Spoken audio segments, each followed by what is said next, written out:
Alright, y'all. Hello. Welcome to a comparison, kind of first time really directly comparing this. We're looking at basically how American police compare to police in Europe. Now, of course, like always, this is a broad statement or a broad topic, rather. Police in Europe is broad in itself, as there's many European countries. I'm sure police are, slightly different in the UK versus France versus Estonia versus Greece, right? Like there's a broad area there. We're going to do our best to try and take a look at this video. So it'll be linked down below. It comes from USA versus Europe. That is the channel name. Definitely check them out. We will be looking at parts of this video and, of course, expanding upon this topic with our own research. This was suggested by Hugh Mann on Discord. Nice name. Nice play on words there. Let's get right into it. Let me preface this by saying, as always, everyone's experience and opinions, I'm sure, will be different. And I could tell you, for me, it's not, so clear cut like, oh, police are amazing or police all suck, right? Of course, it's not like that, right? It's a little more complex than that. Of course, in my experience, I've had, I'd say, unfortunately, not mostly good. I'd say 60-40 split. 60% good interactions with cops. I'm 35 to 40% bad interactions. And to me, that seems a little bit uncomfortably high. So, of course, people have much worse interactions, unfortunately, here in the U.S. than anything I've had. Let's go ahead and jump right in. In the headlines, the viral videos, the heated debates. American police, a force of good or a force of fear? As we delve deeper into the world of law enforcement, we'll uncover surprising differences between the U.S. and Europe that might just change your perspective. Militarization, a unique American phenomenon. One of the most striking differences between American and European police forces is the level of militarization. In the U.S., many police departments, even in smaller towns, have access to military-grade equipment like armored vehicles, assault rifles, and drones, largely due to federal grants and a post-9/11 security mindset. This militarization has sparked concerns about excessive force and damaged relations between police and communities, particularly in marginalized areas. In contrast, European police forces generally adopt a more restrained approach. While some countries like France or Spain have specialized counterterrorism units, most European officers are equipped with less aggressive tools and focus on de-escalation, community policing, and non-lethal tactics. Training duration, a marathon versus... So that's just basically saying that SWAT teams are much more common in the U.S., even in small towns, not only big cities. Again, that would probably be country to country, not super impactful yet, in my opinion. I've seen SWAT videos, or at least SWAT type videos from European countries as well. But I will say the overwhelming amount of that here, like from big city to big city and small towns, is a little bit alarming. Like that, the fact that there's a need for that here should raise a brow a little bit. Versus a sprint. True. One of the most striking differences between U.S. and European police forces is the length and depth of police training. In the United States, becoming a police officer often involves anywhere between 18 to 30 weeks of training at a police academy. This training is largely focused on physical fitness, firearms proficiency, and basic law enforcement tactics. For something as crazy, important, and complex of a job as a police officer, right? Like, let me just say that. It is not an easy job, right? It's one of those jobs that's very necessary. It's also necessary to be done well. It's a job that can be rewarding and, it can bring heroes to the surface, but it's also a job that can really ruin lives. That's the crazy part. Training is where it all begins, and that's it's the most important part. You have to prepare people and get the right people in the right jobs. That should go for any job, but especially police. 18 to 30 weeks sounds pretty short. While it's intense, it pales in comparison to the training that officers in many European countries undergo. In Europe, police officers typically train for much longer periods, often between 2 and 3 years before they're fully ready to hit the streets. Wow, 18 to 30 weeks, which basically means half a year, right? Like if you take the average there, half a year in the U.S., 2 to 3 years in probably most European countries. I'm sure some of them 1.5 to 2 years, some of them 3 or 4 years, right? So again, take that average, 2 to 3 years. What a difference. Holy smokes. Right off the bat, massive difference. 2 to 3 years sounds more feasible. I mean, it is an important job. I can't stress that enough. You all know that. Interesting. Why is it so short in the US? For example, in Germany, police recruits undergo approximately 3 years of rigorous training, which includes everything from law to psychology and conflict de-escalation techniques. Yeah. Similarly, in the UK, police officers typically complete a 2-year probationary period, which includes comprehensive classroom instruction, on-the-job training, and ongoing assessments. This longer, more intensive training in Europe ensures that officers are better equipped to handle the complex nature of law enforcement, Definitely. especially when it comes to understanding legal frameworks, dealing with mental health issues, and managing high-stress situations without the immediate use of force. Well, right there are like the key pillars, right? Too many officers, right? This is like kind of a blessing, I guess, of social media and YouTube and all these things, right? We always talk a lot about negative effects of social media, but I think it has a lot of good effects too. One of it is the ability for people to get knowledge quickly and people be in the know, transparency, things like this. It's been very important here because now you have access to a lot of different cases, body cam footage, all this type of thing here in the US with police. And unfortunately, way too many police out there have shown on camera that they're literally police officers and they're not aware of basic laws sometimes. They get laws wrong. They don't know how to enforce them correctly. That's literally a job. So what a fail, right? When that happens. That's not good. Now, handling mental health, I think that's very difficult and a complex topic as well. Again, if they don't handle it well, which I'm sure a lot of times they don't here in the US, well, you can start with the obvious thing. The obvious problem is, again, training. Do they get enough training for that? I'm going to assume, hell no, they probably don't. You know, the fact that mental health problems are pretty big in this country, it's not treated well as a whole, just by our society, at least in the US, but especially, again, by police not handling it properly, that just becomes tragic stories that you read. And then finally, the final point, how to handle things, right? De-escalating should be your priority and your first instinct. But instead, a lot of police, unfortunately, the bad times you see, you know, remember, good policemen will de-escalate, even here in the US. But a lot of times these bad headlines you see will be because a police chose to come in too aggressively or too paranoid, put his ego first or whatever the story is, and escalate.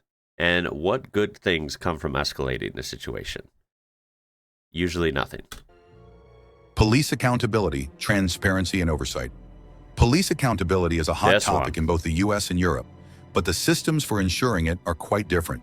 In the US, there are often calls for police reform and greater oversight, especially following controversial incidents of police misconduct. Yeah. While there are mechanisms for accountability, such as body cameras, civilian oversight boards. Well, that's the thing. One problem we have here is, for one, body cameras, you know, thank goodness, are more mainstream and basically everywhere now, as they should be. I mean, we're in 2025, for Pete's sake. But, you know, again, corruption. Corruption is amok, it seems like, and it's filthy. It's bad. Officers that want to do sketchy stuff and they somehow turn their body cam off, or sometimes they, because that's pretty easily identifiable and should be punishable, even if they can't really find a way to turn it off or have it not work. You know, you're supposed to be able to FOIA request any body cam footage, because that is your right as a citizen and a taxpayer. And a lot of departments don't want to comply with stuff like that, even though they're supposed to. They're legally supposed to. So right away, there's a big problem with police transparency and accountability. Nothing's better than the whole, hey, a policeman did something wrong to this civilian. We're going to internally review it and we'll investigate it ourselves. Yeah, you guys that did that sketchy thing and violated someone's rights or hurt someone or worse, yeah, I'm going to trust you guys to investigate yourself. What kind of system is that? In internal investigations, that's stupid. The process is often seen as opaque and lacking in consistent results. Of course. In Europe, however, many countries have more robust oversight systems in place, particularly when it comes to police conduct. For example, in the UK, The Independent Office for Police Conduct, IOPC, is an independent body that investigates complaints against the police and ensures transparency in the system. Wow, that is In awesome. Norway, public trust in law enforcement is bolstered by independent review processes that allow citizens to file complaints and hold officers accountable for misconduct. Wow, look at that. Where logic is beautiful when you see it, when you come from a place that lacks it. That's cool. I mean, to be fair to that second point about Norway, you can file a complaint all you want too here in the U.S. on cops. It's just, remember, they investigate it themselves, aka when you walk out of the building, and most likely within a timely manner, that's going to get shredded, and a couple months later, they'll tell you that they didn't find anything wrong. Moreover, in countries like Sweden and the Netherlands, police misconduct is treated with the utmost seriousness, and officers found guilty of abuse or corruption are often swiftly held accountable through internal or external investigations, ensuring greater public trust in the police force. I think it should always be external. The role of technology, anywhere. surveillance, versus This is privacy. me. In recent years, both U.S. and European police forces have begun utilizing advanced technology to aid in law enforcement. However, there's a stark difference in how technology is used and regulated. In the U.S., surveillance tools such as facial recognition technology, drones, and predictive policing algorithms are being employed by law enforcement agencies, sometimes with little regulation or oversight. This has raised concerns about privacy rights, particularly in light of incidents where these technologies have been used disproportionately against minority communities. On the other hand, in Europe, what do you know? They get more technology, they're invading your stuff, invading your space. It's some weird, Orwellian weird shit sometimes when you see what they use.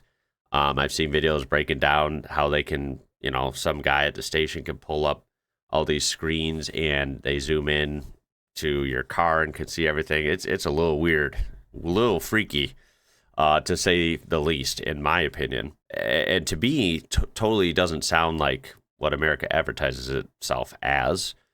You know, freedom, freedom, freedom. I guess free to get spied on and zoomed in on by a stranger. Again, maybe that's just me. I don't like that idea personally. I think it's a little weird. The use of surveillance technology is subject to strict data protection laws, such as the General Data Protection Regulation, GDPR. European obviously, like they said about the American one, that can lead to corruption, like easy corruption as well if they target certain people. GDPR. This is one thing I always hear about, that you guys have a lot of different data protection rights and data protection laws in European countries, in the EU as a whole. For example, I think that is awesome, and it only makes sense as well. The fact that we don't have really that here in the US widespread is kind of crazy. That one is actually crazy to me. Countries are much more cautious about the collection and use of personal data, and any surveillance activities are heavily scrutinized for their legality and necessity. Like, I can't tell you how many stories and news stories you hear over the past 10 years of every major app ever, including American ones, which I always find funny when they rip on like Chinese apps. Like, dude, the American apps spy on you, collect your data, sell your data. Like, they do all this stuff in the US. Your data, no one cares here. I feel like data protection and privacy here is just non-existent. I think that's The European Union has crazy. set high standards for police use of technology, often prioritizing individual privacy and freedoms over the unchecked expansion of surveillance tools. Wow. Policing and mental health. Hearing that just sounds like he's describing America, because that's what you hear growing up here. Like him saying integrating technology into the police force is fine, but it prioritizes privacy, you know, not breaching people's rights and stuff. That sounds like what the American approach should be, but he's talking about Europe. So it's like the polar opposite of what you're taught here. That's why this channel is interesting. When I learn a lot of stuff, you kind of pull the curtains away and see the rest of the world, and it's like, interesting. A major difference in approach. Policing in the U.S. often places a heavy burden on officers to handle a wide range of situations, including mental health crises. Unfortunately, the lack of proper training or resources can result in tragic outcomes, with police responding to mental health-related incidents with force instead of care. In the US, Yeah. over 1 in 5 fatal police shootings involve individuals with mental health issues. In Europe, however, mental health training is often integrated into Oh my police God. education from the outset. Countries like Finland and the Netherlands have implemented specialized training and units to deal with mental health emergencies in a way that emphasizes care and understanding rather than punitive measures. Civilian oversight, a patchwork system in the US. Civilian oversight of police is a crucial check on power, but its implementation varies widely across the US. Some states have robust civilian review boards with investigative and disciplinary authority, while others rely on internal affairs units within police departments. This patchwork system can lead to inconsistencies in Of accountability. course. In Europe, It should be always like third party and civilian oversight, always, in my opinion. Again, that just makes logical sense. But unfortunately, it's not done that way in a lot of places here. I live in literally, I'm not even saying this, you can look it up yourself. I live in one of the most corrupt states in the whole country. civilian oversight is often more centralized and standardized. Independent police complaints commissions or inspectorates have the power to investigate misconduct, recommend disciplinary action, and even refer cases to prosecutors. Policing culture, community versus authority. Another key difference between US and European police forces is their overall relationship with the public.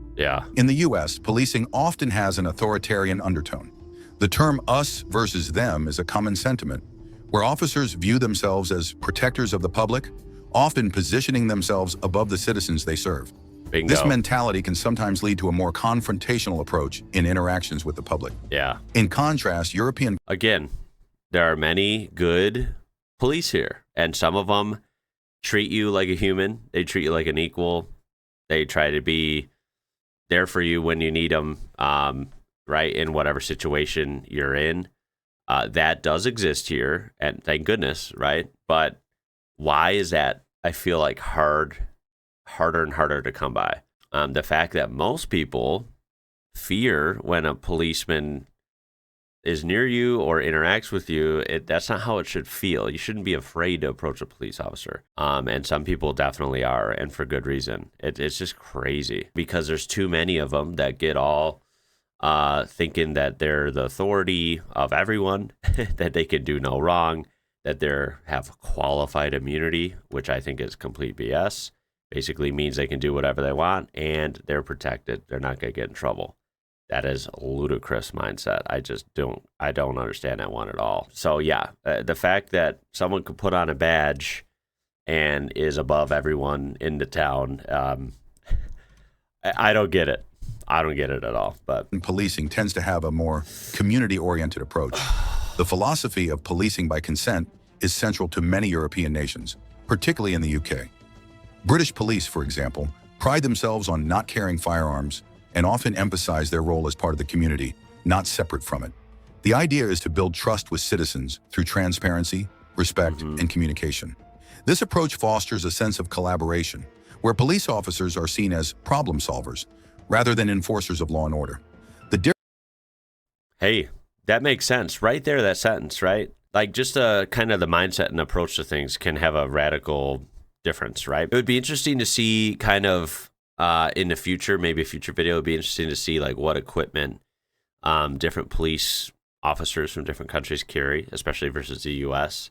I do kind of that kind of thing when it comes to like emergency vehicles. I think those are always fun comparisons. I love learning about that. So I guess seeing what the actual personnel carries would be equally interesting, naturally. Now, hearing in the UK they don't primarily carry firearms and stuff a lot is, for me, alarming to hear. That's so different, right? Now, I suppose this does differ by country, and I almost don't want to say too much because I don't really know, right? Like, I don't live in any European country, so I can't really speak about what police should and shouldn't carry there and how, crimes are there compared to here and stuff. All I know is crime, unfortunately, is pretty rampant here in the U.S., and unfortunately, there's, millions and millions of firearms here. So I feel like police, even though there's a lot of bad apples out there, unfortunately, I feel like police here should and kind of have to carry firearms also, because there is a lot of dangerous criminals here that probably are armed, and that's not good if they're the only ones in the whole country that are armed, naturally. Unfortunately, the bad apples part, right? You do get bad officers that here that do try to abuse their so-called power, and they have a firearm, so that makes it really scary. So, I don't know. In Europe, public trust in police tends to be higher on average. While there are certainly instances of unrest or dissatisfaction with law enforcement, particularly in countries like France and Spain, where protests against police violence have occurred, and keep this in mind. Remember, this shouldn't even have to be said, but let's just say the obvious. Again, there is some communities here that have an amazing police record here in the U.S., some smaller communities maybe, and people generally trust them, just like there's tons of bad stuff and a lot of distrust, and a national, I'd say, distrust of the police. Just like in different European countries or any country on earth. There might be some good pockets where everyone's vibes and everyone's good and respectful. And I'm sure there's some bad incidents of police behavior in insert European country. There's, I'm sure, riots and protests or whatever against police specifically, like he just mentioned. I'm sure that exists as well. So let's not act like it's all rainbows and roses everywhere else except the U.S. Of course not. But unfortunately, the only leaderboards the U.S. tends to dominate anymore is bad statistics. Overall perception of police is generally more positive. This is largely due to the emphasis on community engagement, lower levels of militarization, and more robust accountability mechanisms. However, European police are not without their own challenges, particularly when it comes to issues like immigration, police brutality, and protests. While both American and European police forces aim to maintain public safety, their approaches to policing, use of force, community engagement, and accountability differ significantly. 100%. American police forces tend to be more heavily armed, more focused on immediate law enforcement, and face greater challenges related to accountability. Yeah, I just feel like in closing, and I'm going to actually look up a couple things here actually before we close out, but in closing from that video, basically, remember a link down below, there is quite a few parts I didn't even feature here, so make sure you watch the whole thing with that link there. Basically, training is severely lacking here as a whole. That is like easy to point out, and one of those kind of eye-opening moments, like why is that not already like extended here? Why that should be kind of step one and not that hard enforce, right? Like why wouldn't training just be instantly doubled? Let's just start out with that. Here in the US, right? Police training, it should be very serious. Some of these, like throwing a police officer, throwing a random person from the street into a police academy for 18 weeks and sending them out as a policeman, it's insane. That's literally insanity. I just don't get it. And then, the other big thing is just the de-escalation. This is something I've heard of in a lot of different countries. They do very differently than here, and usually way more successfully. Too many police here are just too pumped up and are out looking for, it's like they're looking for conflicts. They're looking to escalate stuff and assert themselves. They're looking to, if someone makes a wrong move, they're going to yank out their weapon, right? That is such an unhealthy way of thinking. Why the hell are you on the police force? Why on earth are you armed with a badge and a firearm when you're thinking like that? But too many people in the police force here seem to be thinking like that still. And that is where you get these bad videos and bad headlines. I'd like to think that most police are good here, and I truly believe there are some amazing policemen and policewomen here. I really do believe that. There has to be more training and a more serious approach to this when it comes to actual police reform. That's how you start police reform. It has to be taken more seriously. It has to be strict in how it trains up-and-coming police officers. And, if certain individuals show that they can't handle scenarios and they escalate too much and they think that they're the authority over everyone, get them out. Like they're not in the right industry. You know what I mean? And if you go to good old Google and look up police training by country, of course, the U.S. is one of the shorter countries, or the shorter training periods. There's the proof, just to kind of fact check that from the video. 652 hours on average in the U.S. Canada, just over 1,000 hours, which is still kind of short, but at least almost double what we have still. Countries like Germany and the Netherlands require 4,000 plus hours. Look at this, 3,500 hours in Australia. That's very impressive. Again, 4,000 in Germany. Norway and Finland, police officer training is a 3-year bachelor's degree with the first and third year at college, the second year on the ground training. See, that is very interesting. Even Vietnam and India, 5,400 hours of training. Azerbaijan and Portugal, 10,000 hours of training?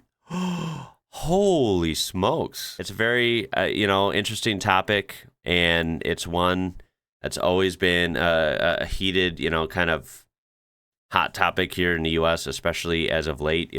I'd say more so in the past 10 years, maybe because of, again, social media. And, you see a lot more that goes on in different places, and you see a lot of the bad that happens, come to light and stuff. So the more you learn about how most police departments handle things when it comes to accountability and stuff, the more you start to really question things and really kind of get annoyed, like, wow, is where our tax dollars are going. I will say I always defend and love our police vehicles, though. I think they're super cool, especially the Crown Victoria Police Interceptor. Probably the millionth time you heard me say that, I always have to slip that in there.